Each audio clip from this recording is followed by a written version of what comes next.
This is Hidden Killers Week in Review. A look back at the most prolific stories of the week. Welcome to the podcast. If you'd like to listen to an ad-free version of this episode and all of our episodes, then search True Crime Today Premium Plus on Apple Podcasts and press subscribe. That's our premium channel where all of our ad-free and advanced episodes live, all in one place. True Crime Today Premium Plus. Search it on Apple Podcasts and press subscribe. Even try it for 3 days free. Not all monsters are under the bed. Some are sleeping next to you. Welcome to Hidden Killers with Tony Brueski, featuring retired FBI Special Agent and Chief of the Counterintelligence Behavioral Analysis Program, Robin Dreeke. The case against Sean Diddy Combs, there's so many facets to this. And how far back does it go?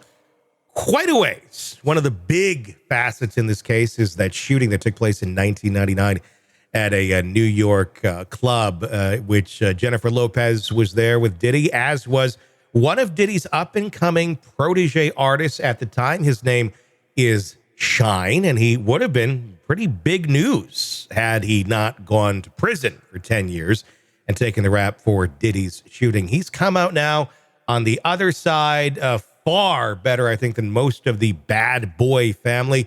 He is actually considering running as prime minister of Belize, has completely come out of jail and said, you know what, I'm not going to let this hold me down. I'm going to go do good in this world. So a happy ending there. But we go back to that initial day in 1999 in that shooting where he took the rap for Diddy. Joining me to discuss, Robin Dreeke, retired FBI Special Agent, Chief of the Counterintelligence Behavioral Analysis Program. Let's talk about that. I mean, this shows, you know, Diddy's out for himself. All the way back in 99, probably always has been out for himself.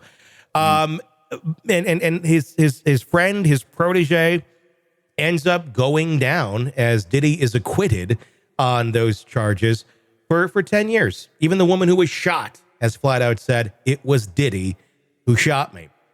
It's an interesting thing to look at all these years later, and it makes me kind of wonder, are we going to see this reinvestigated with potentially new evidence that's been found? What's your thoughts on where this could go? Yeah, maybe. It's my mind automatically goes to what inspired him to, or anyone to take the rap for someone like that. Mm-hmm. And again, that's that exercise. And Diddy was really good at this and still is good at this, as we're seeing with potential claims of jury tampering and witness tampering. Well, not jury, but witness tampering and stuff, is that his ability to manipulate thoughts and opinions of others through his use of power and the aura of it was pretty profound. And that's what happened in this case, I'm guessing. Mm-hmm. So my mind initially goes to that. And then reinvestigation. Boy, I've been really thinking about this hard, you know, when we're thinking about continuing covering this case. As we keep saying, there's so much here with him. Again, I'm just trying to put my mind in the mindset of the prosecutors, of the assistant U.S. attorneys that are dealing with this. They have so much volume that in my mind, they're probably in a massive filtering mode. And so there's so many allegations, there's so many potential crimes, and this being one of them.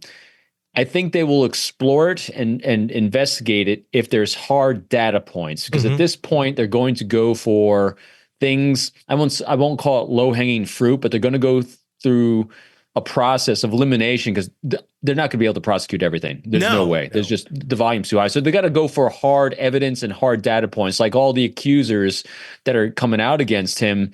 They're gonna not invalidate anyone's opinion about what happened to them at his hands, but what they're going to do is they're going to go for hard evidence, like who has video, who has photos, who has actual physical evidence in some form or other. And it's going to be the same in this part of it as well, I think. That's the interesting thing with a case like this is how does that work on the investigation standpoint, where it's just so much, almost you have too much to look at.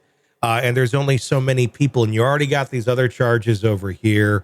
You could have more charges over here if you really wanted to dig, but is there kind of a certain point where you go, he's going to go down on this, guaranteed pretty much? Is it worth our time and effort anymore, or the cost to taxpayers to prosecute someone on this other crime? What if that was the only crime involved? Of course it would be, but because there's so many other things, It's just, it's old news at the end of the day. And even if there is new evidence, there's already things that are going to put him away. Yeah, you hit most of them right there. Again, this wasn't my area wasn't the criminal side. It was the espionage side, which is criminal, but it's a little bit different nuance. I dealt with different courts. But yeah, they're basically looking at the prosecutor, because everything comes down to what is the federal prosecutor willing to do? What do they think they can bring before the judge? What do they think they can bring before a jury and actually prosecute? Especially when you're dealing at the federal level, a prosecutor will not take a case and will not bring charges unless, in their mind, they are 100% sure they're going to get a conviction on that. And so they're going to go down the road of how many that's they need to continue to go and continue to fill out. And then part of that discussion too is discussions with the court itself, discussion also with the victims, because victims are part of this process. People that are willing to testify, people that aren't willing to testify. I mean, so there's so many moving parts.